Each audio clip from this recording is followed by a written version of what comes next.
आज आज़ादी का 75वां अमृत महोत्सव भी है। इस अवसर पर आप सबको बहुत बहुत शुभकामनाएं, बधाई। 75 वर्ष हो गए भारत को आज़ाद हुए। अभी हम ये शब्द सुनते हैं कि हम कभी गुलाम थे, आज हम आज़ाद हैं। लगता तो बहुत सहज है, बहुत साधारण है, लेकिन जब इसके पीछे आप जाएंगे तो पता चलेगा कि गुलामी क्या होती है। और भारत का दुर्भाग्य रहा है कि सिर्फ अंग्रेजों के ही हाथों भारत गुलाम नहीं रहा। 800 साल मुगलों ने भी भारत को गुलाम बनाया था। 800 साल सोच सकते हैं। कोई देश किसी अन्य शासक के अधीन होना, वो भी भारत जैसे देश, जिस भारत की वीर गाथा पूरी दुनिया सुनती है, जानती है, जो भारत वीरों का देश रहा है, वीरों की भूमि रही है, जो भारत अपनी संस्कृति, अपनी सभ्यता में सर्वोपरि रहा है, जो देश दुनिया को रास्ता दिखाता था, वो देश 800 वर्ष मुगलों के गुलाम रहा। और उसके चंगुल से छूटते छूटते अंग्रेजों ने भी 200-250 साल भारत पर राज किया। और इस बीच ना जाने कितने हमारे वीर पुत्रों ने अपनी शहादत दी, कितने इस मिट्टी के लाल ने अपनी कुर्बानी दी, कितने माँओं ने अपने पुत्र खोए, कितने बहनों ने अपने भाई खोए, कितने माताओं ने अपने पति खोए। वो स्थिति आज हम क्यों याद करते हैं?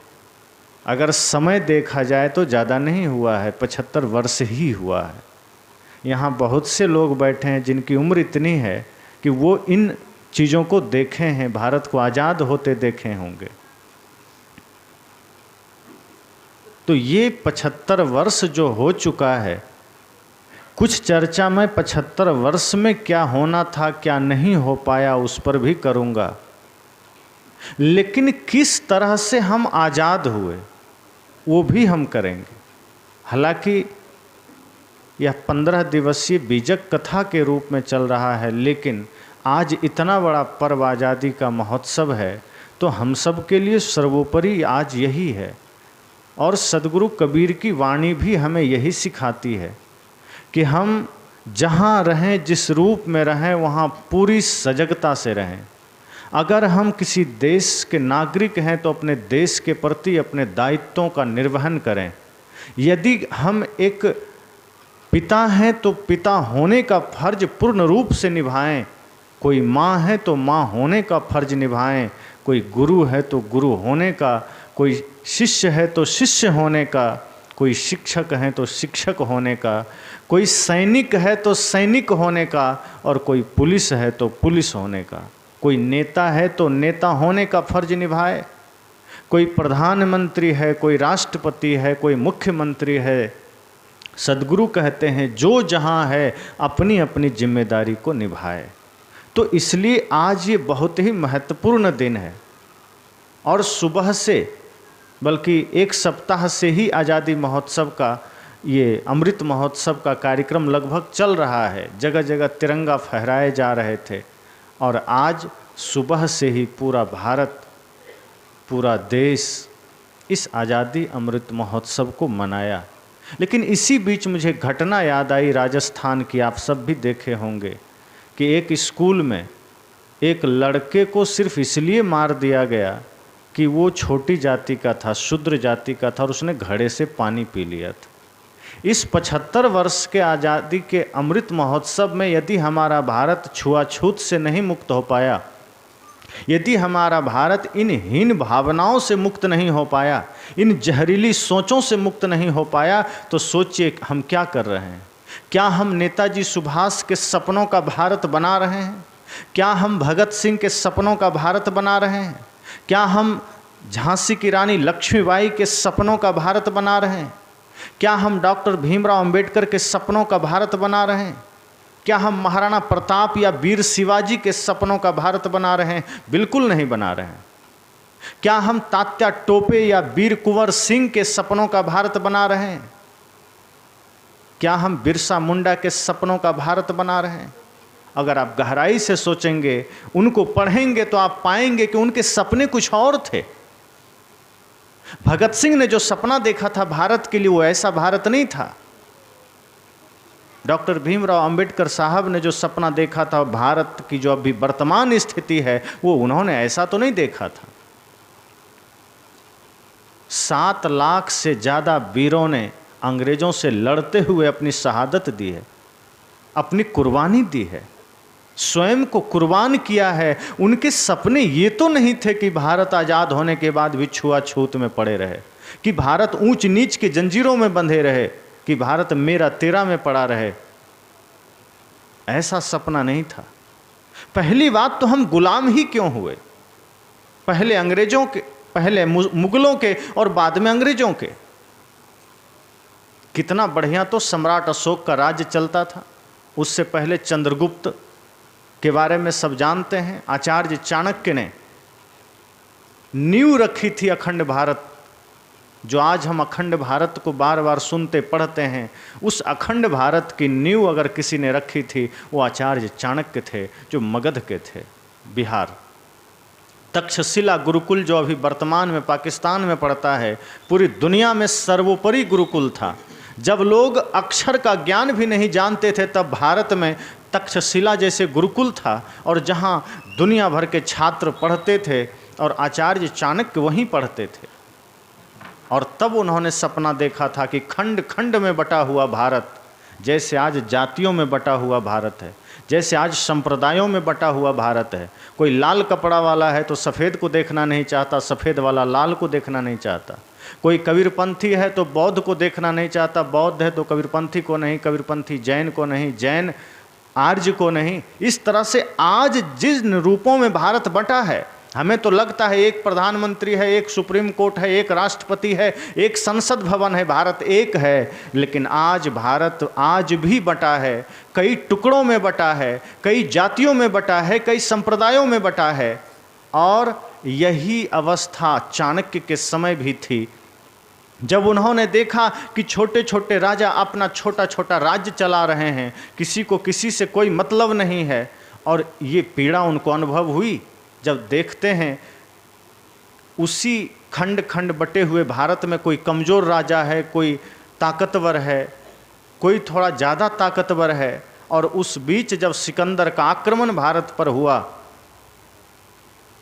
उस वक्त कई देश जो अभी गंधार, जिसको हम कंधार कहते हैं, अफगानिस्तान में पड़ता है, वहाँ के राजा पोरस और उसका भाई पौरवराज, वो जब सिकंदर से लड़ रहा था, तब चाणक्य जो तक्षशिला में ही पढ़ रहे थे, जो वहीं आसपास पढ़ता था, उन्होंने सोचा कि इस वक्त कौन ऐसा है जो सिकंदर से लड़ सकता है भारत में, क्योंकि छोटे छोटे राजाओं के बस की बात नहीं थी।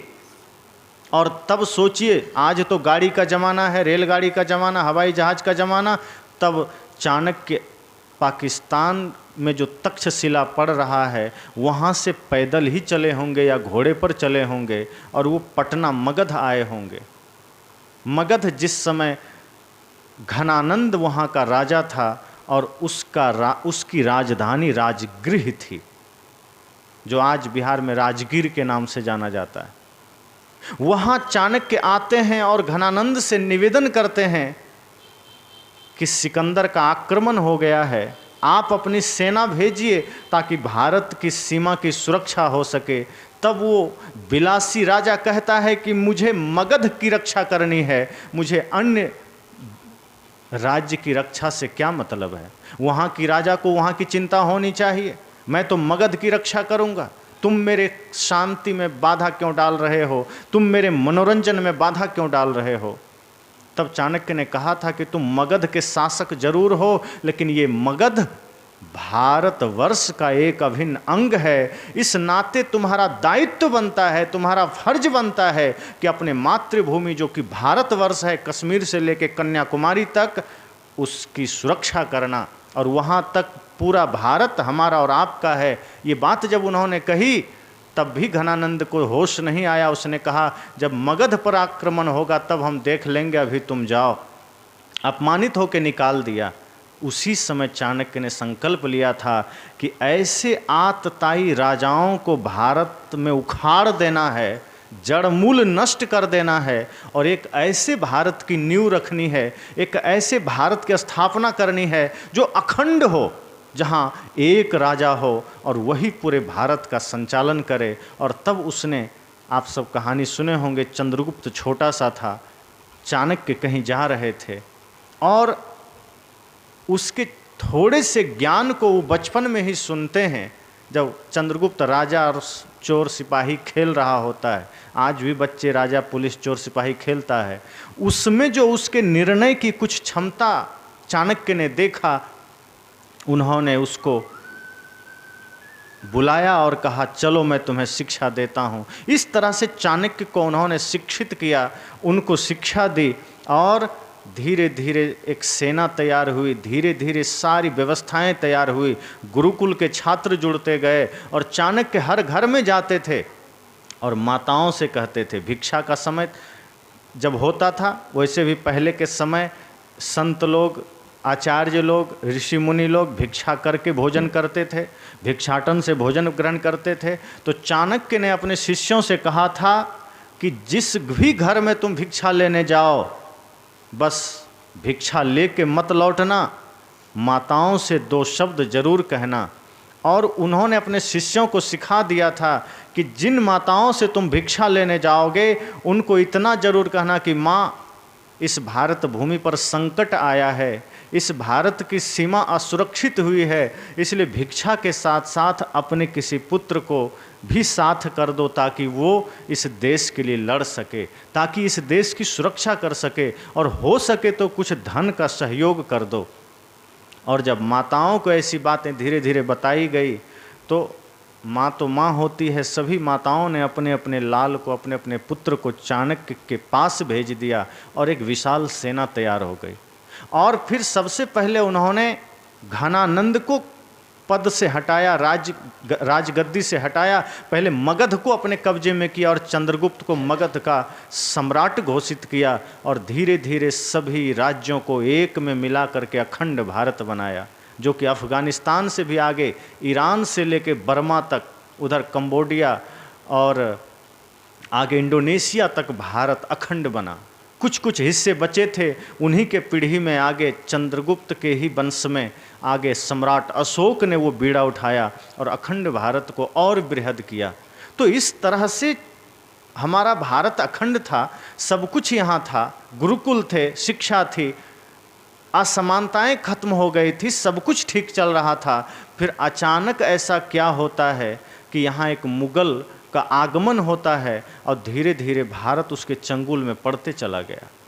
क्या कारण हो गया, यहीं पर थोड़ा हमें गौर करना है। एक तो इस भारत के गुलामी का अगर मूल में आप जाएंगे तो सबसे बड़ा कारण ब्राह्मणवाद भी रहा है, जो जाति पाति और छुआछूत करके लोगों को बांटा, और वो ब्राह्मणवाद भी इस भारत के गुलामी का कारण बना। और दूसरा जो सबसे बड़ा कारण है, शरणागत की रक्षा करना, अतिथि देवो भव का भाव। ये अच्छी बात है, अतिथि देवो भव का भाव होना चाहिए, लेकिन इतना भी नहीं कि कोई सीमा पार करके हमारा नुकसान करने आ जाए, कोई देश के साथ छल कपट करने आ जाए और हम उसे अपने ही देश में पनाह दे दें। यही हुआ जब मुगल भारत आने लगे, यहाँ के राजाओं ने उनका स्वागत किया कि अतिथि देवो भव। वेद में हमने पढ़ा है अतिथि देवो भव। इसी भाव के साथ राजाओं ने स्वागत किया मुगलों का, और धीरे धीरे उनका मनोबल बढ़ा, क्योंकि भारत बहुत समृद्ध था, भारत के पास धन बहुत था, सोने चांदी के ढेर लगे होते थे, यहाँ शिक्षा बहुत थी, इसलिए सबकी नज़र पड़ी भारत के राज खजाने पर, कोष पर, यहाँ के धन पर, और मुगलों का धीरे धीरे आगमन हुआ और वो छल कपट करके धीरे धीरे अपने पांव पसारने शुरू किए। और जो भारत कभी पूर्ण रूप से स्वयं में स्वतंत्र था, अखंड था, शक्तिशाली था, सर्वशक्तिमान था, वो मुगलों के अधीन हो गया। और उसके बाद गुलामी की क्या स्थिति होती है। वो जो जेल में लोग रहते हैं ना, सिर्फ उनसे आप पूछ लीजिए। हालांकि वो पूर्ण गुलाम नहीं है, उनको आज वो प्रताड़नाएं नहीं मिलती जो मुगलों ने और अंग्रेज़ों ने दिया था। जो हमारे लोगों को अंग्रेज़ों से मिला था, मुगलों से मिला था, वो आज जेलों में नहीं मिलता। फिर भी जो जेल में 24 घंटे भी रह लिए हैं, उनको पता होगा गुलामी क्या होती है। सोचिए, हमारे देश के लोगों ने 800 साल उस गुलामी को झेला, फिर 250 साल अंग्रेज़ों को झेला, और उस बीच धीरे धीरे कुछ एक लोग उठ खड़े हुए। मुगलों के समय कभी महाराणा प्रताप खड़े हो जाते थे, कभी वीर शिवाजी खड़े हो जाते थे, और मुगल और अंग्रेज के बिल्कुल मिलन काल में कभी झांसी की रानी लक्ष्मीबाई खड़ी हो गई। लेकिन एक अकेला क्या करता। लेकिन उन्होंने आज़ादी का बिगुल तो फूंक दिया था। एक पुनः ऐसे भारत का सपना देखा था जहाँ कोई भूखा ना रहे, जहाँ कोई छुआछूत ना रहे, जहाँ कोई जातिवाद ना रहे, जहाँ संप्रदायवाद ना रहे, जहाँ कोई भी आदमी रात में बिना भोजन के ना सो सके, जहाँ सबको भोजन मिले, सबको शिक्षा मिले, सबको स्वास्थ्य मिले। ऐसे भारत की कल्पना करते हुए हमारे वीरों ने अपनी शहादत दे रहे थे, अपनी कुर्बानी दे रहे थे कि मेरी कुर्बानी भले हो जाए लेकिन हमारा देश आज़ाद होना चाहिए। और इस तरह से फिर प्रक्रिया आरंभ होती है। धीरे धीरे धीरे धीरे करके इस आज़ादी के लिए हमारे वीर, हमारे देश के जो आज सच में रत्न हैं, उन लोगों ने कोशिशें की, प्रयास किए, लड़ाइयाँ लड़ी, अपनी अपनी कुर्बानी दी। और वो कुर्बानी कई बार हम लोग एक राष्ट्रगीत सुनते हैं, दे दी आज़ादी हमें बिना खड़ग बिना ढाल, साबरमती के संत तूने कर दिया कमाल। महात्मा गांधी बड़े साधक पुरुष थे, राजनीतिक पुरुष थे, और हमारे देश के राष्ट्रपिता भी हैं। लेकिन ये रचना जिन्होंने की है, शायद वो संपूर्ण रूप से देख नहीं पाए कि अगर बिना खड़ग और बिना ढाल के आज़ादी मिलती तो भगत सिंह को फांसी नहीं होती, चंद्रशेखर आज़ाद को अपनी कुर्बानी नहीं देनी पड़ती, नेताजी सुभाष को कुर्बानी नहीं देनी पड़ती। मैंने कहा 7 लाख से अधिक वीरों ने अपनी कुर्बानी दी, वो नहीं देनी पड़ती। लेकिन आज भी उन वीरों का सम्मान नहीं है। भगत सिंह आतंकवादी घोषित कर दिए जाते हैं, नेताजी सुभाष चंद्र बोस की मृत्यु ही रहस्य बन जाती है। वो नेताजी जिनके लिए स्वयं इंग्लैंड का गवर्नर जब भारत आया था 1953 या 56 में, तो कलकत्ता के न्यायाधीश से स्वयं उन्होंने कहा, जब लोगों ने उनसे पूछा कि आप भारत छोड़कर क्यों गए, क्योंकि द्वितीय विश्व युद्ध भी खत्म हो चुका था, आप मजबूत हो चुके थे, फिर भी आपने भारत क्यों छोड़ा। उन्होंने एक ही बात कही कि हमने आज़ाद हिंद फौज के डर से भारत छोड़ा है, उसके कारण छोड़ा है, नेताजी सुभाष के कारण छोड़ा है। क्योंकि नेताजी सुभाष चंद्र बोस वो फौलादी देशभक्त थे जिन्होंने संकल्प ही लिया था कि मुझे मांग के नहीं, मार के आज़ादी लेनी है। ये अंग्रेज जो हमारे देश में कुंडली मार के बैठे हैं, इसको उसी भांति यहाँ से मार के भगाना है जैसे इन्होंने हमारे देशवासियों के साथ किया है। और पहला तिरंगा उन्होंने ही अंडमान निकोबार पर फहराया था। इस आज़ाद भारत का पहला तिरंगा फहराने वाला पहला व्यक्ति अगर कोई कहें, पहला राजपुरुष अगर कोई कहें तो नेताजी सुभाष चंद्र बोस थे। लेकिन नियति को कुछ और ही मंजूर था। जब वो अपने अन्य अभियान के साथ जुड़े थे तो अचानक उनका प्लेन दुर्घटनाग्रस्त होता है और उनकी मृत्यु रहस्य बन जाती है। कोई नहीं जानता को मरे, क्या हुआ, कहाँ गए, कुछ पता नहीं चलता। तो हमारे महापुरुषों ने, हमारे शहीदों ने किस भांति से इस देश के लिए अपनी कुर्बानी दी। भगत सिंह को फांसी होती है, वो भी चाहते तो परिवार के साथ रहते, पत्नी के साथ रहते, वो भी चाहते तो नौकरी कर लेते। नेताजी सुभाष तो उस समय, जो आज के समय सबसे बड़ा रैंक होता है आईएएस, उस तरह की शिक्षा वो लंदन में रह करके पास भी कर लिए थे, वो भी कमिश्नर बन जाते, वो भी कलेक्टर बन जाते, लेकिन उन्होंने लात मार दी, कहा नहीं, मुझे तो भारत माँ की सेवा करनी है, मुझे तो भारत माँ के लिए जीना है।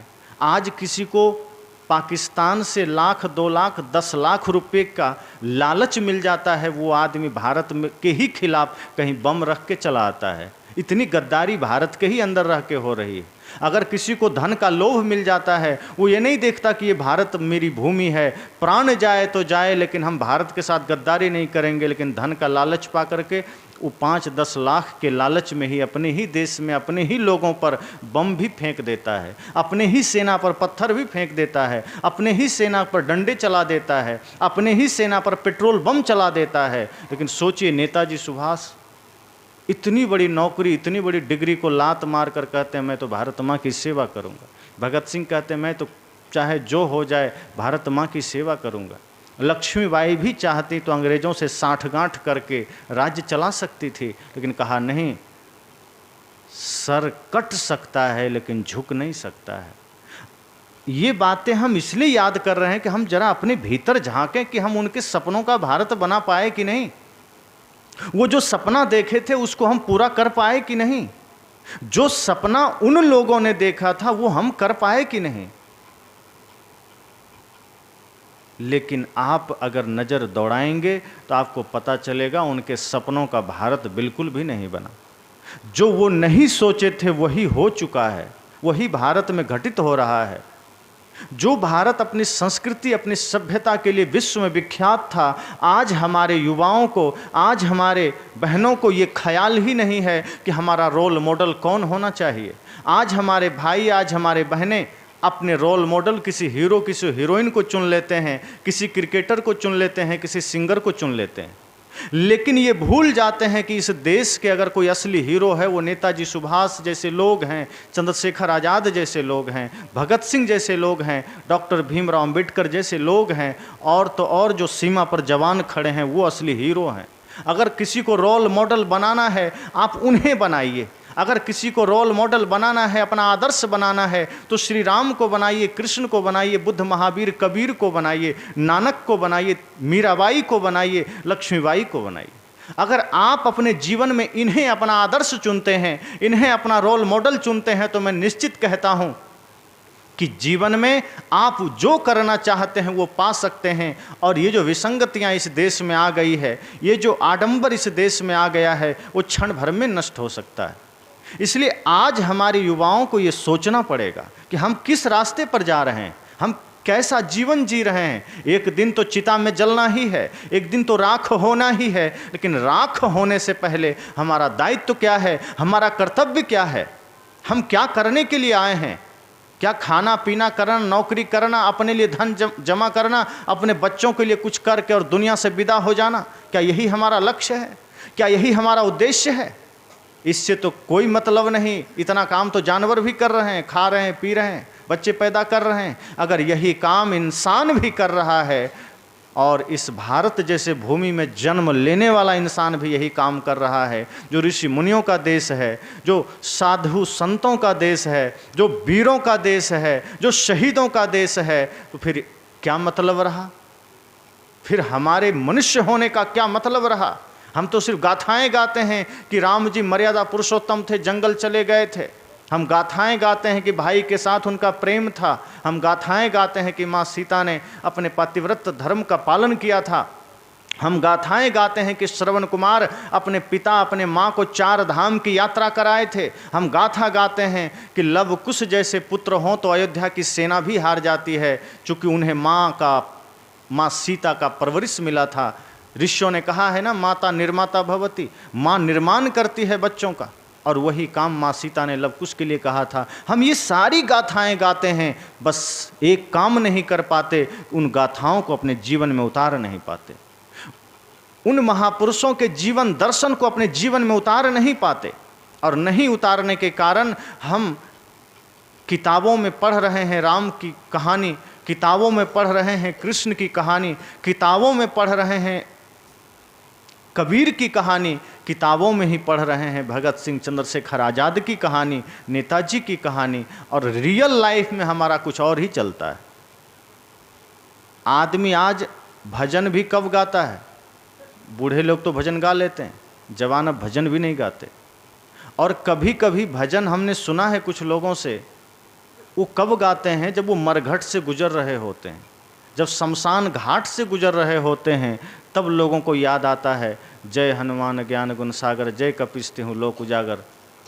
तब वो गाता है भूत पिशाच निकट नहीं आवे, महावीर जब नाम सुनावे। और जैसे ही शमशान घाट पार करेगा, तुरंत साजन मेरा उस पार है। ये हालत आज हमारे युवाओं की है। जब तक मरघट में है, हनुमान जी याद आ रहे हैं, राम जी याद आ रहे हैं, कबीर याद आ रहे हैं, लेकिन जैसे ही वो पार हुआ, अब उनकी कोई ज़रूरत नहीं है। अब तो वही फिल्मी गाने चलेंगे, अब तो वही मूवी चलेंगे, अब तो वही सब क्रिकेटर चलेंगे। इन्हें ही हम अपने जीवन में जगह दे रखे हैं। हम दोहरी जिंदगी जी रहे हैं। जब तक मंदिर में होते हैं तो हर हर महादेव होता है, और जैसे ही घर आते हैं तो गांजा और दारू का खेप चलता है। कई लोग तो कहते हैं महादेव स्वयं गांजा पीते थे, उनको गांजा चढ़ता है इसलिए हम पीते हैं। ऐसे लोग ये भूल जाते हैं कि महादेव जहर भी पिए थे, तुम भी पी लो। लेकिन नहीं, वो गांजा को बस अपना, चूंकि अपना जिभ्या स्वार्थ कारण नर किन्हो बहुत उपाय। शिव जी तो गले में सांप भी रखते थे, आदमी नहीं रख सकता। शिव जी बिच्छू बांध के रखते थे, नहीं रख सकता। अब शिव जी रखते थे नहीं रखते थे अलग बात है, वो लक्षणार्थ में है। अर्थात वो इतने सहज, इतने ध्यानी थे, इतने सरल थे कि जिसको संसार त्याग देता था वो उन्हें अपना लेते थे। एक साधु पुरुष का भाव उनके अंदर था। जिनको दुनिया त्याग दिया वो उन्हें भी स्वीकार लेते थे। कितनी बड़ी बात है। लेकिन हम वैसा नहीं करते। हम गांजा भांग के पीछे भाग जाते हैं, शराब के पीछे भाग जाते हैं। हमारी एक दोहरी जिंदगी चलती है। हम किताबों में भगत सिंह को पढ़ते होते हैं, और रियल लाइफ में जब सैलून में जाते हैं तो लड़के कहेंगे हमारा बाल जरा शाहिद कपूर जैसा काट देना, हमारा बाल जरा शाहरुख खान जैसा काट देना। वो रियल लाइफ में फिर शाहरुख खान के ही पीछे जाएगा, रणबीर कपूर के पीछे जाएगा, लेकिन किताबें पढ़ेगा भगत सिंह की। जब कभी पढ़ना है, देखना है। अभी स्वतंत्रता दिवस के अवसर पर आज बहुत से भाषण दिए गए होंगे। आज नेताजी सुभाष पर भाषण हुए होंगे, आज भगत सिंह पर भाषण हुए होंगे, आज बाबा साहेब अम्बेडकर पर भाषण हुए होंगे, लेकिन रियल लाइफ में उनसे हमारा कोई लेना देना नहीं होता। मंदिर में देवी दुर्गा की हम उपासना करते हैं, मंदिर में हम महादेव की उपासना करते हैं, लेकिन रियल लाइफ में हमारा कोई मतलब नहीं होता। मंदिर जाते हैं, जगत जननी दुर्गा की उपासना कर रहे हैं, और घर आते हैं अपनी ही जननी का अपमान कर रहे हैं। मंदिर जाते हैं, जगत पिता महादेव की उपासना कर रहे हैं, और घर आते हैं अपने ही पिता का अपमान कर रहे हैं। हमारी जिंदगी दोहरी हो गई है। संत कहते हैं जब तक हम अपने उन महापुरुषों के दिव्य जीवन को पुनः स्मरण न करेंगे, जब तक हम उनकी जीवनियों को पुनः अपने हृदय में न उतारेंगे, ये भारत ऐसे ही बिखरता चला जाएगा। आज हमारा समाज बिखरा हुआ है। आज साइंस ने जितना विकास किया है उतना ही हमारा देश बिखरा है। जितनी दूरियां बाहर की कम हुई है, उतनी दिलों की दूरियां बढ़ी है। पहले मोबाइल नहीं थे तो लोग मिलने के लिए एक साथ 10 आदमी 20 आदमी बैठते थे, शाम को घर में बैठते थे। लेकिन आज साइंस ने बाहर की दूरी घटा दी है, तो अब बगल कमरे में, बगल कुर्सी में कौन बैठा है हमें पता नहीं चलता, सब अपने अपने मोबाइल में व्यस्त हैं। तो साइंस ने हमारी बाहर की दूरियां घटा दी है, लेकिन दिलों की दूरियां हमारी बढ़ गई। हम वो काम कर ही नहीं रहे जिससे हम राष्ट्र के लिए कुछ कर सकें। एक दिन मौत आएगी, लेके चले जाएगी, पता चला हमारे हिसाब किताब में कुछ नहीं है। रजिस्टर में देखा जाएगा तुमने क्या किया, तो पता चलेगा कुछ नहीं किया, कोई काम नहीं किया, ऐसा कुछ किया ही नहीं। भजन आप लोग सुनते हैं ना, संग चले सोई धन है, संतो छूट जाए सोई माया। करो तैयारी ऐसे धन की जो नहीं होए पराया। संग चले सोई धन है, संतो छूट जाए सोई माया। वो धन की तो हम तैयारी ही नहीं कर रहे हैं जो साथ जाए, वो कर्म हम कमा ही नहीं रहे जो साथ जाएगा। अगर आप एक पिता हैं और अपने पुत्र को अगर सही शिक्षा नहीं दे पा रहे, अगर आप उनको मैथ की शिक्षा देने की चेष्टा कर रहे हैं, साइंस की शिक्षा देने की चेष्टा कर रहे हैं, अंग्रेजी हिंदी संस्कृत की शिक्षा देने की चेष्टा कर रहे हैं, तो साथ साथ उसे एक संस्कार की भी शिक्षा दीजिए, उसे मर्यादा की भी शिक्षा दीजिए, उसे अपने महापुरुषों की जीवनियों की भी शिक्षा दीजिए। अगर आप ये नहीं कर रहे हैं तो आप अपने पुत्र को डॉक्टर तो बना देंगे, आप उसे वकील तो बना देंगे, आप उसे इंजीनियर तो बना देंगे, आप उसे डीएम बना देंगे, एसपी बना देंगे, लेकिन आप उसे एक अच्छा इंसान कभी नहीं बना पाएंगे। इसलिए आज इस भारतवर्ष में, आज इस पवित्र भारत भूमि में आवश्यकता है कि हम अपने तरफ झांकें और उन महापुरुषों को देखें जिन्होंने इस भारत के लिए एक अलग ही सपना देखा था, जिन्होंने इस भारत के लिए एक अलग ही कल्पना की थी कि मैं तो जा रहा हूं, मैं तो फांसी पर लटक रहा हूं, मैं तो गोलियां खा रहा हूं, लेकिन मेरे आने वाले पीढ़ियां, मेरे आने वाले भारतवासी अपने मन में, अपने हृदय में एक ऐसा ज्वाला जगाना, एक ऐसा संकल्प लेना कि पुनः कोई आतताई इस देश को गुलाम न कर सके, पुनः कोई आसुरी सोच हमारे समाज में विघटन न पैदा कर सके। लेकिन आज वो आसुरी सोच, हो सकता है पाकिस्तान, चीन जैसे देश हमें परेशान करते रहें, वो कुछ नहीं कर पाएंगे, लेकिन जो सोच यहाँ नहीं आनी थी वो सोच हमारे समाज में आ चुकी है। जो डिवाइड करने की सोच, विरोध करने की सोच, बांटने की सोच, विरोध की, कि वो छोटा मैं बड़ा, वो गरीब मैं धनी, वो शूद्र मैं ब्राह्मण, ये जो सोच आज आ गई है, यही सोच भारत को खोखला कर रहा है। मैंने कहा ना कि राजस्थान की घटना अभी ताजा, पानी पीने के लिए लड़का गया, संविधान के अनुसार तथाकथित शूद्र जाति का, और पानी पी लेता है, शिक्षक मार दे, उसे पीट पीट के मार देते हैं। आज भारत के 75 वर्ष की आज़ादी के बाद भी अगर छुआछूत नहीं मिटा, तो सोचिए सदगुरु कबीर के सपनों का ये धरती बन पाया? क्या बुद्ध के सपनों का, बुद्ध के संदेशों का धरती ये बन पाया? क्या भगत सिंह ने यही सपना देखा था? क्या गांधी जी ने यही सपना देखा था? क्या डॉक्टर भीमराव अंबेडकर ने यही सपना देखा था? नहीं देखा होगा। वे ये सपना बिल्कुल नहीं देखे होंगे। क्या वीर सावरकर ने यही सपना देखा था? वीर सावरकर जी ने तो कहा ही था कि जाति पाति खत्म कर दो, हम सिर्फ भारतीय हैं, एक ही पहचान हमारी होनी चाहिए, हम भारतीय हैं, कास्ट सिस्टम खत्म कर दो। उन्होंने ये सपना नहीं देखा था। लेकिन आज हम किस तरह से गिरे चले जा रहे हैं। इसलिए मैंने कहा कि आज ज़रूरत है माता पिता को जागृत होने की। अगर आपके घर में छोटा सा भी बच्चा है, आप अभी से सावधान हो जाइए। आप उसके अंदर शिक्षा दीजिए, बाहर की शिक्षा दीजिए, संस्कृत, हिंदी, अंग्रेजी सब शिक्षा दीजिए, फ्रेंच की दीजिए, तमिल की दीजिए, चाइनीज भी दे दीजिए, कोई दिक्कत नहीं। लेकिन एक शिक्षा साथ में और दीजिए कि उसे मातृभक्ति, पितृभक्ति, गुरु भक्ति और राष्ट्र भक्ति, ये 4 भक्ति का सूत्र जरूर देना। अगर माताओं आपने ठान लिया और आपने ये 4 सूत्र अपने अपने बच्चों को बचपन से ही देना शुरू कर दिया, तो निश्चित मानिए हर घर में एक श्रवण कुमार खड़ा हो जाएगा, तो निश्चित मानिए हर घर में एक नेताजी सुभाष खड़ा होगा। और फिर आपको रोना नहीं पड़ेगा, फिर आपको वृद्धाश्रम जाना नहीं पड़ेगा, फिर आपका घर ही मंदिर होगा, आपका घर ही देवालय होगा, आपका घर ही सिद्धालय होगा। यही सपना हमारे महापुरुषों ने देखा था। वे फांसी पर लटकते जा रहे थे और यही सपना देखते जा रहे थे कि मैं तो जा रहा हूं, लेकिन मेरे बाद मेरे भारत के लोग ऐसा नहीं करेंगे। जिसके कारण हम अंग्रेजों के गुलाम रहे हैं, जिसके कारण हम मुगलों के गुलाम रहे हैं, अगर वही काम आज हम पुनः कर रहे हैं, तो भले ही हम कहने को स्वतंत्र हैं, जो मन चाहे कर रहे हैं, लेकिन मानसिक रूप से हम उससे ज़्यादा गुलाम हैं। हम वो शांति, वो स्वतंत्रता का दुरुपयोग कर रहे हैं।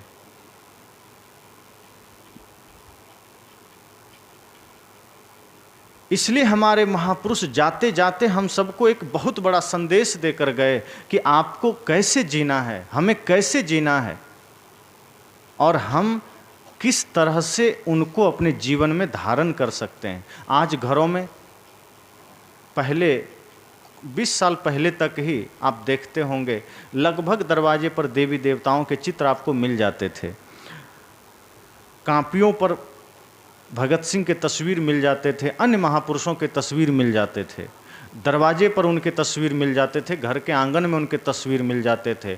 अब वो तस्वीर भी गायब हो गए। जो महापुरुष हमारे दिल और दीवाल दोनों जगह होने चाहिए, आज उनकी तस्वीर ही गायब हो गई। अब लोग घरों में हीरो हीरोइन की तस्वीर लगाते हैं, अब कापी किताब में भी उन्हीं की तस्वीरें आती है, अब सब जगह उन्हीं का डेरा डल गया है।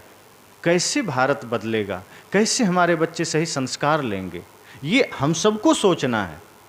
हम सबका दायित्व है कि हम जैसे पहले दादा दादी के समय में जब टीवी रेडियो का बिल्कुल प्रचलन कम था, मोबाइल तो था ही नहीं, तो दादा दादी कहानियाँ सुनाते थे, राजा रानी की कहानी, राम जी की कहानी, कृष्ण जी की कहानी, अन्य महापुरुषों की कहानी, आज़ादी की कहानी। तो बच्चे बचपन से ही उन चीज़ों को जानते थे, उनके मन मस्तिष्क में शुरू से ही महापुरुषों की कुछ छवि आ जाती थी, और वो उतने पतन पर नहीं जा पाते थे जितना आज के युवा जा रहे हैं। लगता है आज शिक्षा ज़्यादा बढ़ गई है, लेकिन आज संस्कार उतना ही गिरा है।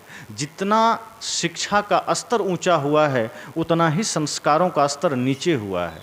और इसका कारण सिर्फ इतना है कि हमारा समाज, हमारे लोग अपने शास्त्र, अपने महापुरुष से दूर होते जा रहे हैं। आज बच्चे के मन में एक ही सवाल होता है, एक ही सपना होता है, एक ही संकल्प होता है कि पढ़ लिख कर किसी तरह हम अच्छी शिक्षा ग्रहण कर लें और एक अच्छा पैकेज पा करके कहीं जॉब में लग जाएं। उसके बाद एक अपना बढ़िया बंगला हो, एक बढ़िया गाड़ी हो, और कुछ बैंक बैलेंस हो, और कहीं कुछ प्रॉपर्टी हो, बस यही हमारी ज़िंदगी है। कितनी सोच गिर गई हमारी कि इससे अधिक हम सोच ही नहीं पाते।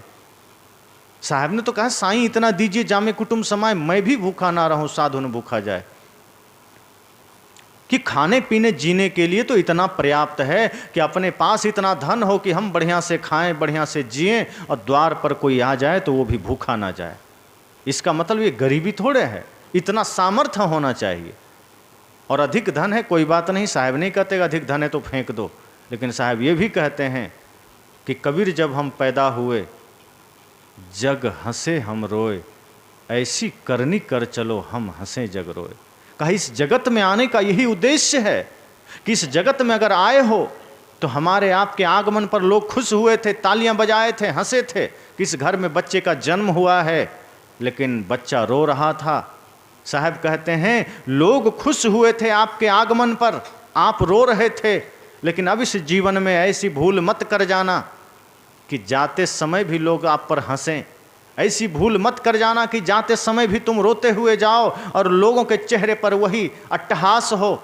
आते समय तो खुशी से हंसे थे, पर अब कर्म ऐसा करना, अब ऐसी कमाई करना कि इस धरती से जब जाने लगो तो लोगों के आंखों में आंसू हो और आपके चेहरे पर निश्चिंतता के भाव हो, आपके चेहरे पर प्रसन्नता हो। ये कमाई करके जाना, वरना जिंदगी नरक हो जाएगी, व्यर्थ हो जाएगी, और फिर बहुरी ना आना होए, फिर दोबारा यहाँ आना हो ना हो, इस रूप में आना हो ना हो, कौन जानता है। जितना विस्तार हम कर रहे हैं, सद्गुरु यही तो कहते हैं, वो विस्तार चाहे तुम रजिस्ट्री करा लो, लेकिन जब आंख बंद होगी वो यहीं रहना है। साथ तो वही जाएगा जो कुछ अच्छे बुरे हम कमा लेंगे। यही हमारे महापुरुषों ने भी कहा कि हम तो जा रहे हैं, लेकिन अपने पीछे हम अपने आदर्शों का पद चिन्ह छोड़े चले जा रहे हैं। अगर तुम्हें चलना है तो उन पद चिन्हों पर चलकर मुझ तक पहुंच सकते हो, लेकिन आज हमने उन पद चिन्हों को ही मिटा दिया है, आज हमने उन संस्कारों को ही साइड कर दिया है, आज हमने महापुरुषों की वाणियों को ही साइड कर दिया है। मैंने कहा ना कि आज हमारे बच्चे अपना रोल मॉडल भगत सिंह, चंद्रशेखर आज़ाद को नहीं बनाते। उनके मन में वो सपना नहीं है कि मैं भी देश के लिए कुछ कर सकूं। आज उन्हें वही हीरो हीरोइन के सपने याद आते हैं, उन्हीं के विचार याद आते हैं, उन्हीं गीतों में गुनगुना करके खोए रहते हैं, वैसा ही जीवन जीना चाहते हैं। वैसा ही कर्म करना चाहते हैं। ये भारत का दुर्भाग्य है, ये हमारा आपका दुर्भाग्य है।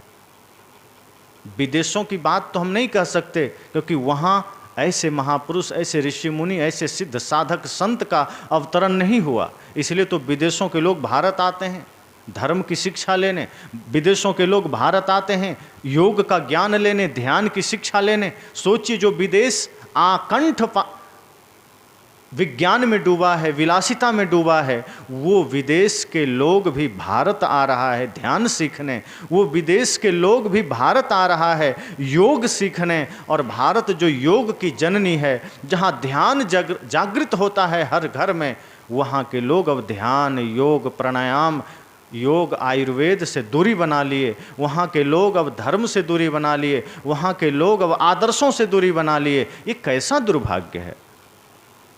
विदेश के लोग जो आकंठ विलास में डूबे हैं, उनका जीवन किसी को समझ नहीं आता, लेकिन वे लोग शांति की तलाश में भारत की तरफ मुड़ रहे हैं। और जो भारत इतना समृद्ध रहा है, इतना सर्वोत्कृष्ट रहा है, वो भारत आज इस अवस्था में बेहाल खड़ा है, निढाल खड़ा है।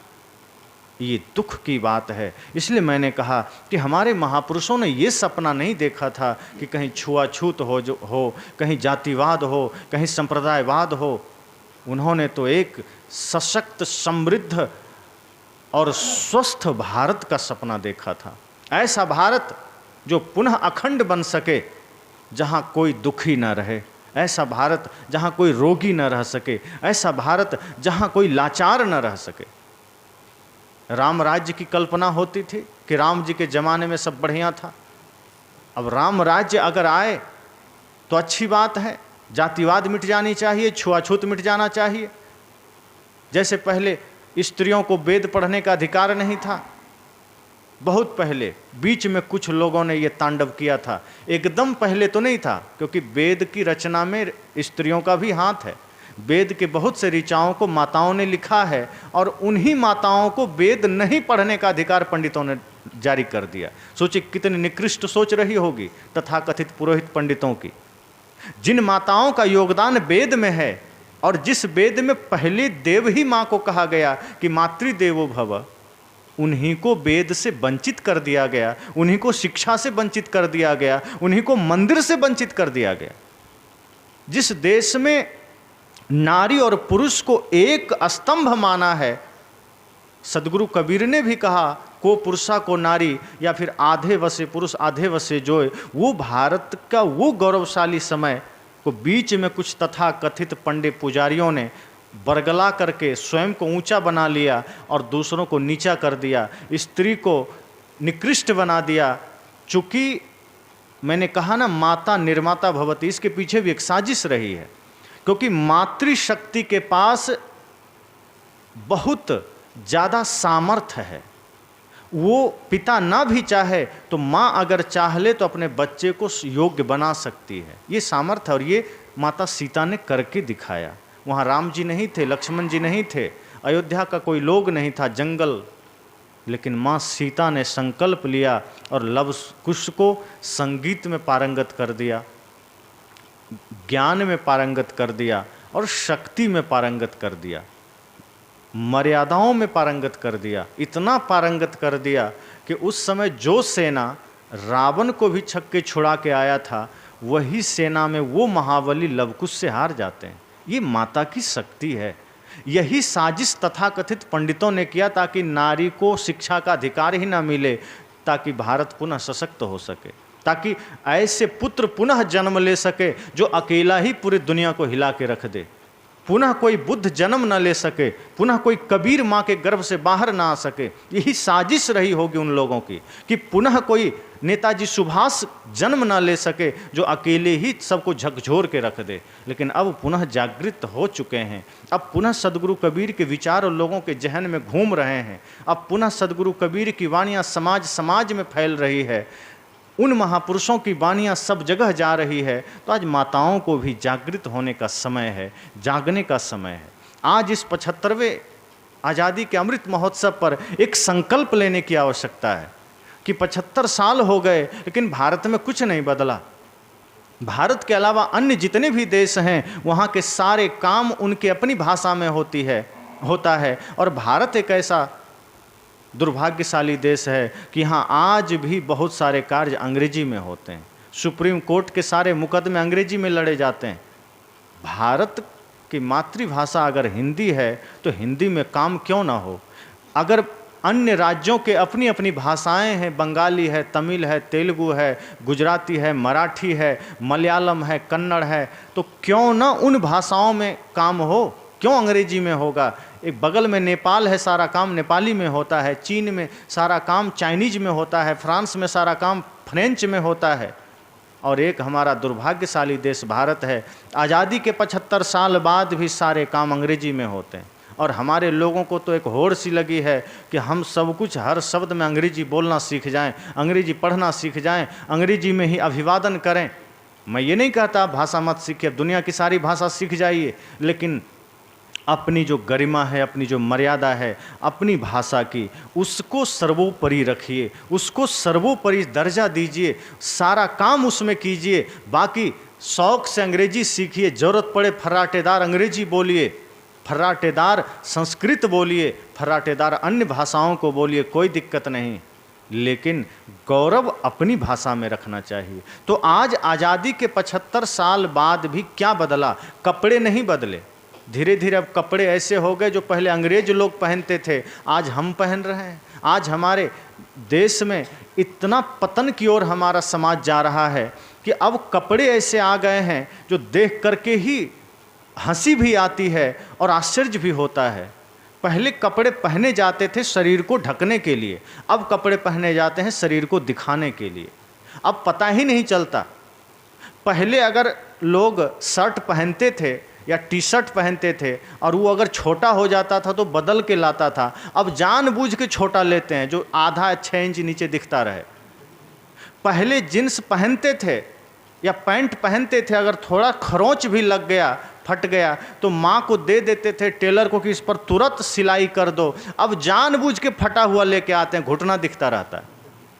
ये क्या तरीका है? पहली बार जब मैं ये चीज़ देखा तो मुझे लगा चूहा काट दिया होगा, ये देखा नहीं पहन के आ गया।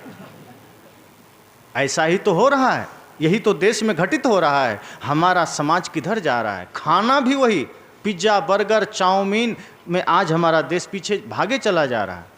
चाय के पीछे हमारा देश भाग रहा है, कॉफ़ी के पीछे भाग रहा है। हमारे देश में अंग्रेज आए, तमाम कचड़े लेकर आए, हम उसको दोनों हाथ से स्वीकार लिए। उसका भोजन, उसकी भाषा, उसकी संस्कृति, उसका खाना पीना, कपड़ा सब हमने स्वीकार लिया। और जो ऋषि मुनियों का दिया हुआ इतना अद्भुत वैज्ञानिक तथ्यों से प्रमाणित हमारा स्वयं का भोजन, हमारा स्वयं का कपड़ा, हमारा स्वयं का जीने के तौर तरीके, हमने उसे साइड कर दिया कि इसकी ज़रूरत नहीं। ये भारत का पतन ही तो है। अगर हम अपनी भाषा पर गर्व नहीं कर सकते, हम अपनी संस्कृति पर गर्व नहीं कर सकते, तो हम कैसे भारतवासी हैं? आज तिलक लगाने में गर्व होना चाहिए। हम जिस देश में रहते हैं, यहाँ किसी भी संप्रदाय में चले जाइए, तिलक की महत्ता है, गले में माला का गर्व होना चाहिए। लेकिन आज लड़के लोग या लड़कियाँ माला पहनने में शर्म करती है कि हम सोने का चैन तो पहन लेंगे, गले में माला कैसे पहनेंगे? लोग क्या कहेंगे, सहेलियां क्या कहेंगे, फ्रेंड? इसमें गौरव होना चाहिए, इसमें आपको भीतर से खुशी होनी चाहिए कि हम अपने उन दिव्य महापुरुषों के दिए हुए संदेश के प्रतीक को, यद्यपि ये माला कुछ नहीं है लेकिन प्रतीक तो है। जैसे सेना, कपड़ा वहाँ लड़ाई नहीं करता है, कपड़ा बंदूक नहीं चलाता है, चलाता आदमी ही है, लेकिन फिर भी वर्दी मिलती है सेना की, एक अलग वर्दी होती है। अगर सेना को धोती कुर्ता पहना के तिलक लगा के खड़ा कर दिया जाए तो गोली नहीं चला पाएगा। वर्दी का एक गर्मी आती है तो ड्रेस मिलता है। उसी तरह डॉक्टर की एक वर्दी होती है, वकील की एक वर्दी होती है, सन्यासी की एक वर्दी होती है। इसी तरह वैष्णव भक्त की एक पहचान होती है, तिलक और माला, जो हमें गर्व से धारण करना चाहिए। हम सोचते हैं कैसे पहन लें। कई जगह मैं देखा, कई लोग कहते हैं माला तो लेंगे लेकिन धागा में नहीं लेंगे, जो सोने का चैन पहने उसी में पहन लेंगे, ताकि लोगों को न लगे। वो हमेशा पीछे घुसाए रखेंगे ताकि किसी की नज़र न पड़े। और तिलक तो लगाएंगे ही नहीं, जबकि ये पहचान हमारे देश की है, हमारी संस्कृति की है। हम तिलक लगाएं, हम माला धारण करें, और इससे क्या होगा, मैंने कहा ना, होगा तो शिक्षा से ही। ये दीक्षा जो है, ये माला है, ये जो तिलक है, ये सिर्फ हमें जागरूक करते हैं, हमें ध्यान केंद्रित करवाते हैं कि हम कहीं भटक तो नहीं रहे। लोग कहते हैं ना, तुम्हारे गले में माला है, झूठ काहे बोलता है, तुम माथे पर तिलक लगाए हो, यहाँ काहे खड़ा है शराब की दुकान पर। तो ये तिलक बड़ा ताकतवर होता है। अगर कोई लगा लिया है तो शराब की दुकान पर वो खड़ा नहीं हो पाएगा, उसको वो तिलक रोकेगा, वो कंठी उसको रोकता है। इसलिए हम अपनी संस्कृति पर गर्व करें, हम अपनी संस्कृति पर अभिमान करें, स्वाभिमान करें कि हमारे महापुरुषों ने पूरी दुनिया में एक अद्भुत आदर्श हमें दिया है, और वो भारतवर्ष में ही संभव है। और हम सब सौभाग्यशाली हैं कि हम भारतवासी हैं, हम सब सौभाग्यशाली हैं कि इस भारत में हमने जन्म लिया है। तो आज़ादी के 75 वर्ष के बाद भी क्या बदला है? जो अंग्रेज आए थे, चाय दे कर गए, आज हर घर में सुबह की शुरुआत चाय से होती है। क्यों कब्ज नहीं रहेगा, क्यों गैस नहीं रहेगा? आज हर घर के लोग अपने छोटे से टेबल रखते हैं सोने के जगह में, और वहाँ जहाँ पुस्तकें होनी चाहिए, जहाँ कुछ बढ़िया सुनने की चीज़ें होनी चाहिए थी, प्रसाद होने चाहिए थे, उस टेबल पर हर आदमी छोटा छोटा डिस्पेंसरी बना रखा है। सिर दर्द की दवा है, बुखार की दवा है, पेट दर्द की दवा है, गैस की दवा है, घुटने दर्द की दवा है। लगता है हर टेबल अब मेडिकल स्टोर बन चुका है। क्यों ऐसा हुआ? क्योंकि हमने अपनी संस्कृति का ही त्याग कर दिया है। सुबह की शुरुआत चाय से। वैज्ञानिकों ने खोज किया कि जो जहर तंबाकू में पाया जाता है, निकोटीन नाम का जहर, वही चाय में पाया जाता है। और जो चाय हम पीते हैं वो कुछ नहीं करता, बस इतना ही करता है कि हमारे पाचन शक्ति को ठोकर मारता है, उसको नष्ट करता है। और धीरे धीरे उसकी चुस्कियाँ लेते लेते लेते लेते हमारा पाचन शक्ति तहस नहस हो जाता है। फिर हम भोजन को पचा नहीं पाते हैं। फिर जो भोजन हम करते हैं वो सिर्फ सड़ता है, और सड़ करके बाहर हो जाता है, और उससे शरीर में एसिड बनता है, यूरिया बनता है। फिर हम तलवे के दर्द से, घुटने के दर्द से, और पेट में जब कब्ज बनना शुरू होता है तो 100 प्रकार के बीमारी से हम पीड़ित होते हैं। कहते हैं क्या करें, हम तो बड़े बीमार हैं। क्या हम चाय का त्याग नहीं कर सकते? हमारे ऋषि मुनि के समय से अंग्रेज आए, चाय दे कर गए, हमने चाय पी लिया। अंग्रेज आए, पेप्सी दे कर गए, हम पेप्सी पी रहे हैं। अंग्रेज आए, Coca Cola, Thums Up, Mirinda दे कर गए, हम उसको पी रहे हैं। हमारे देश में इसका कोई प्रावधान नहीं था, इसकी कोई व्यवस्था नहीं थी, इसके पीछे कोई नहीं जाता था। हमारे देश का अगर असली कुछ पी रहा है, दूध, दही, घी, मक्खन, मलाई, काढ़ा, शरबत, जूस, आप इसको पीजिए, स्वस्थ रहिए, तंदुरुस्त रहिए। लेकिन आज के बच्चे, आज के बड़े बाज़ार जाएंगे, गर्मी का समय है तो कुछ ठंडा हो जाए, पहुंच जाएंगे ठंडा लेने, थम्स अप खरीदेंगे, पेप्सी खरीदेंगे, पी लेंगे, बहुत बढ़िया। अरे पीना है, बगल में गन्ने का जूस मिलता है, उसको पी लीजिए। बेचारा ठेला पर बेच रहा है, उसका भी भला होगा। ये जो थम्स अप, कोका कोला बेच रहा है, ये ऊपर से कितनी बड़ी कंपनी है और कितना हमारे पेट में जहर डालने के लिए काम कर रही है, और हम उसको ही खरीद के उसको समृद्ध बना रहे हैं। एक तरफ वो हमें बीमार कर रही है, और दूसरी तरफ अंग्रेजी ही कंपनियां दवाई बेच के हमें उस बीमारी से मुक्ति दिला रही है, और तीसरे तरफ से वही दवा पुनः हमें बीमार कर रही है। आप अंग्रेजी दवा एक तरह से खाते हैं एक बीमारी के लिए, वो एक बीमारी को दबाता है, दूसरे को उभारता है। आप खाते हैं पेट दर्द के लिए, वो आपको कब्ज कर देता है। आप खाते हैं शुगर के लिए, वो आपकी किडनी को फेल कर देता है। इमरजेंसी है, ज़रूर खाइए, सर्जरी करवाइए, लेकिन मेरा कहना है कि अगर आज से आप संकल्प ले लिए कि मुझे जो भारत की प्राचीन व्यवस्था रही है, जो मूल प्राकृतिक व्यवस्था रही है, अगर हम अपने जीवन में उसका आगमन कर लें, उसका स्वागत कर लें, जीवन में उसको हम धारण कर लें, तो मैं निश्चित कहता हूँ, आप सबको विश्वास के साथ कहता हूँ कि आपको अंग्रेजी दवा कभी मुख में लेनी नहीं पड़ेगी। व्यक्तिगत मैं 11 वर्ष से अंग्रेजी दवा छुआ भी नहीं हूँ। कहाँ कुछ हो रहा है?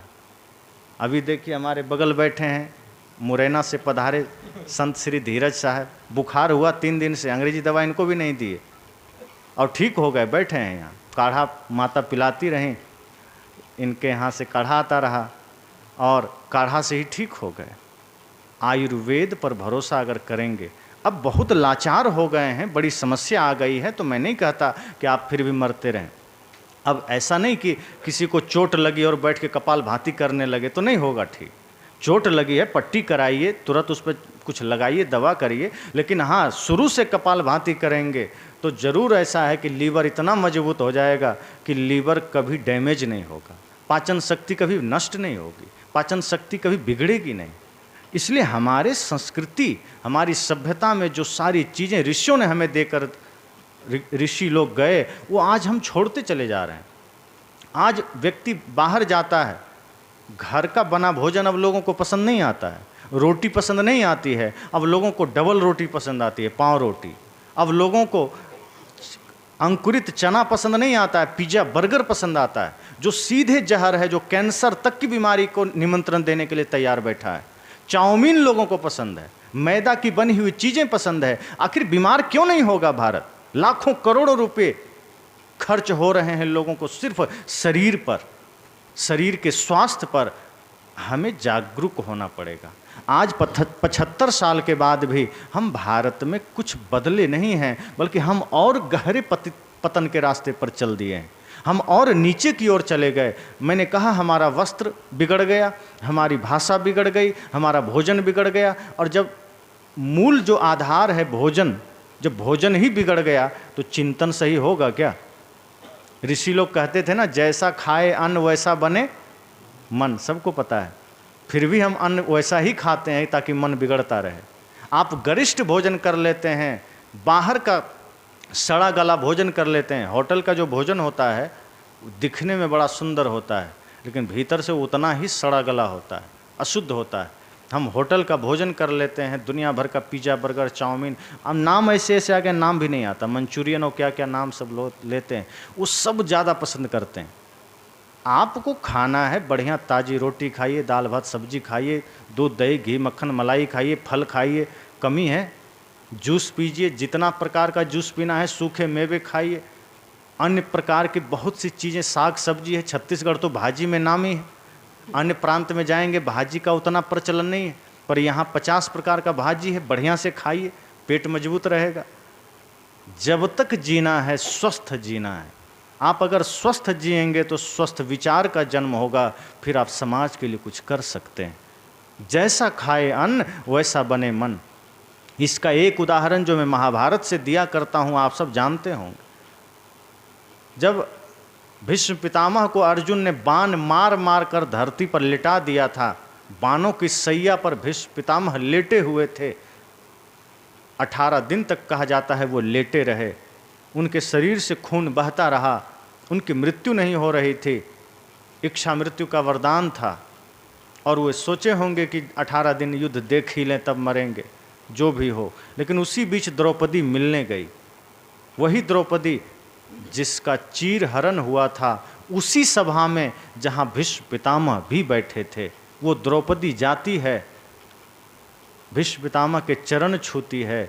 भीष्म पितामह कहते हैं सौभाग्यवती भव। द्रौपदी कहती है मैं आपका चरण छूने जरूर आई हूँ, पर आपके मुख से ये आशीर्वाद शोभा नहीं देता। आप इतने शक्तिशाली ताकतवर और पितामह होकर के आपके मुख से आशीर्वाद शोभा नहीं देता। भीष्म पितामह ने कहा पुत्री मैं समझ रहा हूँ तुम ऐसा क्यों कह रही हो। द्रौपदी ने कहा स्वाभाविक है, जिस दिन मेरा चीर हरण हो रहा था, इस कुरुराज की सभा में, इस कौरव की सभा में, इस पांडु की सभा में, जहाँ आप बैठे थे, बड़े बड़े योद्धा बैठे थे, और एक पापी, एक दुराचारी मेरा चीर हरण कर रहा था। मैं कोई नौकरानी तो थी नहीं, मैं भी इस पांडव कुल की बहू हूँ, और मेरा चीर हरण एक दुराचारी कर रहा था, दुष्ट दुशासन कर रहा था। तब आपके शीश भी झुक गए थे। उस वक्त आप जैसे सामर्थ्यशाली व्यक्ति भी अपना हाथ उठा नहीं पाए थे, अपना शीश नहीं उठा पाए थे, तो आपके मुख से ये सौभाग्यवती भव का आशीर्वाद शोभा नहीं देता। जानते हैं भीष्म पितामह ने क्या कहा? स्वीकार किया उन्होंने, कहा मुझसे भूल हुई है, मैं स्वीकारता हूँ, लेकिन मैं तुम्हें बता दूँ, मैं ऐसा न करने का वजह इतना ही जान रहा हूँ, मुझसे जो ये भूल हुई है उसका कारण इतना ही है कि मैं दुर्योधन के पक्ष में था और उसके पाप का अन्न मैं खा रहा था, और मेरे उस पाप के अन्न खाने से मेरी बुद्धि भ्रष्ट हो गई थी।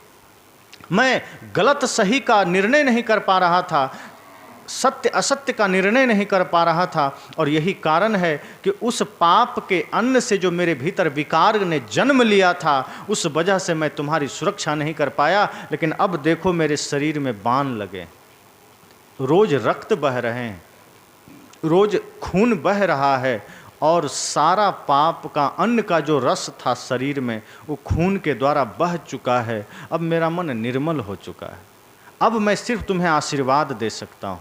भीष्म पितामह ने स्वीकार किया था। हम आज न जाने कितने गलत भोजन खाए जा रहे हैं, हम न जाने कितने गलत व्यंजन खाए जा रहे हैं, दुनिया भर के अंट संट भोजन ग्रहण किए जा रहे हैं। मन क्यों खराब नहीं होगा? जब अन्न ही खराब होगा तो मन खराब होगा, पीना खराब होगा तो जीना खराब होगा। और आज हमारा पेय पदार्थ भी, मैंने कहा, चाय, कॉफ़ी, शराब, Pepsi, Coca Cola, Thums Up, यही हमारा पेय पदार्थ हो गया है। यही चाहिए सुबह से शाम तक, इन्हीं चीज़ों को मिला जुला के हम पीते रहते हैं। लेकिन जैसे ही हम थोड़ा सा संकल्प लेंगे, थोड़ी कोशिश करेंगे, थोड़ा मन में साहस भरेंगे और अपने महापुरुषों को याद करेंगे, अपनी संस्कृति को याद करेंगे कि हम जा कहाँ रहे हैं। ये तो अंधेरा पथ है, इसका तो कोई भविष्य नहीं है। जिस पथ पर आज समाज जा रहा है उसका कोई फ्यूचर नहीं है, कोई भविष्य नहीं है, वो गड्ढे में जाना ही जाना है। नहीं तो अपने से पीछे वालों को देख लीजिए, बड़े बड़े धनपति हैं, बड़े बड़े कुबेर बैठे हैं, 50-100 साल के बाद उसका नाम और निशान लेने वाला कोई नहीं है। एक भी कुबेर का मंदिर नहीं बनता। ये टाटा बिरला डालमिया का 50 साल बाद कोई मंदिर बना के पूजा नहीं करेगा, लेकिन माता सबरी का आज भी पूजा हो रहा है, मीराबाई का आज भी पूजा हो रहा है, विदुर जी को आज भी सम्मान मिल रहा है।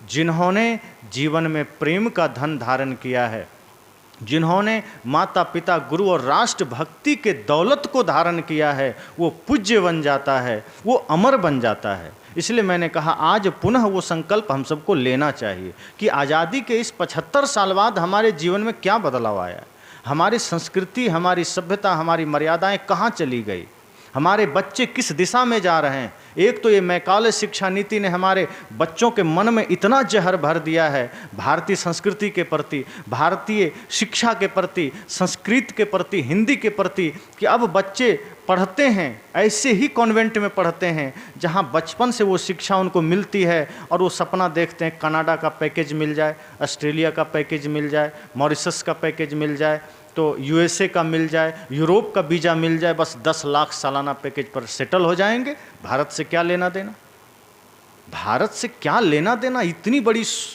गलती हमारे बच्चे सोच रहे हैं, इतने, जबकि अन्य देशों में कानून बना है, भारत के अलावा सब देश में कानून है कि कोई भी छात्र पढ़ने के लिए कहीं जा सकता है, लेकिन उसका जो गोल्डन समय है, स्वर्णिम समय है 18 से 36, वो समय अपने ही देश को देना है। तुम बाहर नहीं जा सकता, क्योंकि आपकी प्रतिभा की आवश्यकता आपके देश को है। लेकिन आज यहाँ सिर्फ हमारे बच्चे और माता पिता की गलतियाँ नहीं है, यहाँ की सरकारों की भी गलतियाँ रही है कि वो ऐसे साधन, ऐसी व्यवस्थाएं नहीं दे पाए जिससे कि हम यहाँ रहकर कुछ कर सकें। हमारे बच्चे बाहर जाने को मजबूर हुए। एक तो शिक्षा नीति गलत, ऊपर से सरकार का रवैया गलत, और इस तरह से सारी समस्याएँ एक साथ आई। लेकिन फिर भी मैं कहूँगा संकल्प हमें लेना है, मजबूत दृढ़ निश्चय हमें लेना है कि और कोई क्या करता है कोई मतलब नहीं, ये देश तो हमारा है, ये भारत भूमि तो हमारी है।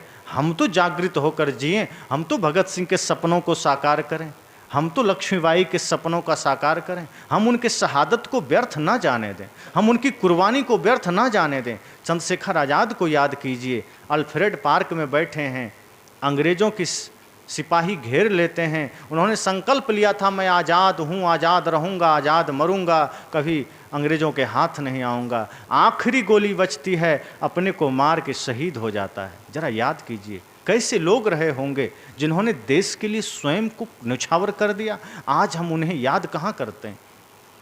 जब हम अपने दिलों में उनको बैठाने लगेंगे, उन्हें स्मरण करने लगेंगे, मैं निश्चित कहता हूँ समाज बदलेगा, बच्चों के संस्कार बदलेंगे, समाज की स्थितियाँ बदलेगी। और हमारे सभी महापुरुष यही कहते कहते यहाँ से गए।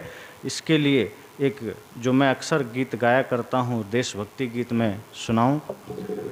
कर चले हम फिदा जाने तन साथियों, अब तुम्हारे हवाले वतन साथियों। कर चले हम फिदा जाने तन साथियों। जाते जाते हमारे देश के ऐसे शहीद मानो हम सब से कह रहे हैं, जैसे वो फांसी के फंदे गले में लगा चुके हैं और फिर भी वो हम सब से एक अपील कर रहे हैं, अब तुम्हारे हवाले वतन साथियों। सांस थमती गई, नब्ज जमती गई, फिर भी बढ़ते कदम को न रुकने दिया। कट गए सर हमारे तो कुछ गम नहीं, सर हिमालय का हमने न झुकने दिया। मरते मरते रहा बांकपन साथियों, अब तुम्हारे हवाले वतन साथियों। ऐसा वो बोलते जा रहे हैं कि मानो सांस भी रुक रही है, नब्ज जम रहा है, सर भी कटे चले जा रहे हैं, लेकिन ये कदम रुक नहीं रहे हैं। इस देश के प्रति कितनी ममता है, कितना प्यार है। आज हम क्या हो गए हैं, देश की तो चिंता ही नहीं होती। इसलिए संत जन कहते हैं माता पिता गुरु और राष्ट्र, ये चार को अपने दिल से कभी मत निकालना, वरना आप इंसान नहीं हो सकते। आगे कहते हैं जिंदा रहने के मौसम बहुत हैं, मगर जान देने की रुत रोज आती नहीं। जिंदा रहने के मौसम बहुत हैं, मगर जान देने की रुत रोज आती नहीं। हुस्न और इश्क दोनों को रुसवा करे, वो जवानी जो खून में नहाती नहीं। बांध लो अपने सर से कफन साथियों, अब तुम्हारे हवाले वतन साथियों। कर चले हम फिदा जानो तन साथियों, अब तुम्हारे हवाले वतन साथियों। अब जो पंक्ति है बहुत महत्वपूर्ण है, जो हम हाथ ऊपर किए रहते हैं कि प्रभु राम आ जाइए, इस देश को बचा लीजिए, हे कृष्ण आइए इस देश को बचा लीजिए। हमारे शहीद ये कह रहे हैं, मानो भगत सिंह चीख चीख कर कह रहे हैं, नेताजी सुभाष चंद्र बोस मानो पुकार कर कह रहे हैं, खींच दो अपने खून से जमी पर लकीर, इस तरफ आने पाए न रावण कोई। खींच दो अपने खून से जमी पर लकीर, इस तरफ आने पाए न रावण कोई। तोड़ दो हाथ अगर हाथ उठने लगे, छूने पाए न सीता का दामन कोई।